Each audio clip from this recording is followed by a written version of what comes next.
संगवारी हो, स्वागत है मेरे यूट्यूब चैनल CG व्लॉग 202 में। और आज मैं यहाँ एक खास वीडियो लेकर आया हूँ जो हमारे गांव में एक रामायण कथा भव्य के आयोजन किया गया है जो 3 दिन के हावे।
शंकर कहा थे, हे उमा जाने यहाँ चैत्र मुनि ज्ञानी, जिन रघुवीर चरण रत मानी। हे उमा ये चरित्र लौही जानी, जे भगवान के चरण में जेकर प्रेम है वही जानी ये चरित्र है, और कोनो नहीं जान सके। ऐसे कह के भगवान शंकर माता पार्वती ला बतात है। और लक्ष्मण का क्रोध देखी ना, लक्ष्मण क्रोध वंत प्रभु जाना, धनुष चढ़ाई गए कर गाना। लक्ष्मण का क्रोध ही लक्ष्मण जाऊंगा हाथी, मैं जाऊंगी अपना दिन नहीं हो गई, माया मोह में भुला गई, हम नौकर काम न कर दे तो हमारा काम न नहीं करत है। ऐसे के लक्ष्मण भैया क्रोध हो। हे बहन लक्ष्मण भैया क्रोधी नहीं है, हमारा कथन ना बहुत क्रोधी हुई, क्रोधी नहीं है वहाँ, ये तो लीला है, यहाँ प्रभु की लीला है। लक्ष्मण भैया क्रोधी नहीं, दयालु है, दया करने वाला है, दया की सागर है। क्या कर दे एको बार नहीं समझी ना, तेने समझा बर क्रोध करे लगते। जैसे माता पिता अपन बेटी बेटे में कत्ता माया करते, लेकिन क्या कर दे माया कभी तबू ले क्रोध करे लाते नहीं, चिल्ला लाते नहीं, बात नहीं माने तो इसने वो दयालु है, दया करने वाला है, वो क्रोधी नहीं है, लेकिन वो लीला करत है। तब देखे भगवान राम दया करी और लक्ष्मण के धनुष बाण छीन ली।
संत समा मानस के मकरन से पूजा लगेगा आवा छत्तीसगढ़ महतारी की कोरमा बची सावन गा बेड़ी कला में बैठे सत्संग की सुनैया हिंदी के चरण कमल में वंदना है। आयोजक समिति के चरण कमल में वंदना है। विनायक जन के चरण कमल में वंदना है। सूर्य संजना मानस परिवार की ओर से सत सत नमन है, नमन है, नमन है।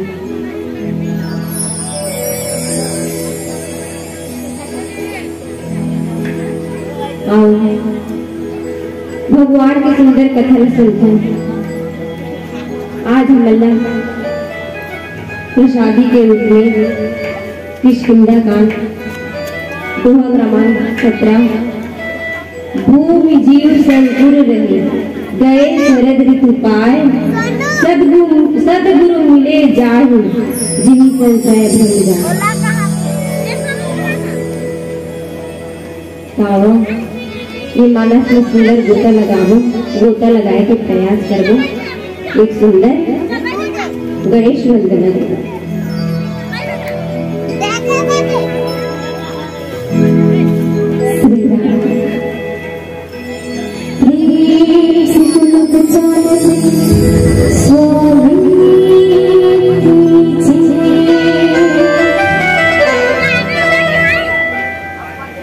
Thank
you.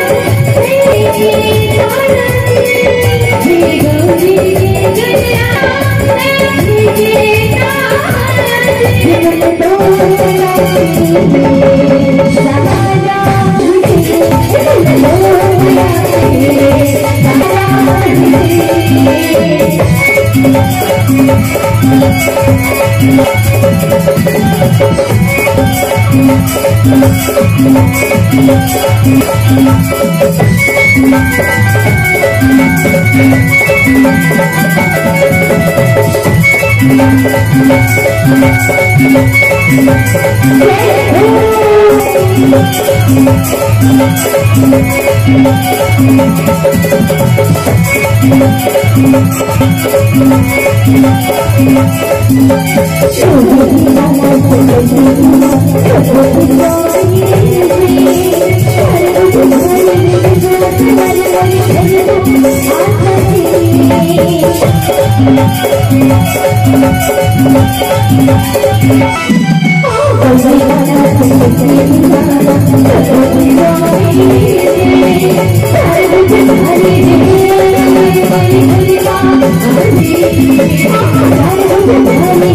जैसे आज सुग्रीव राजपाट लपा के आज प्रभु की लग्न आ गए, वैसे हम मन जब दुख आते ना तब प्रभु ने सुनता करते, जब दुख आते तब हम सुनता करते प्रभु के, और सुख आते तब भुला जाते। और अगर सुखी में याद कर तो दुख आई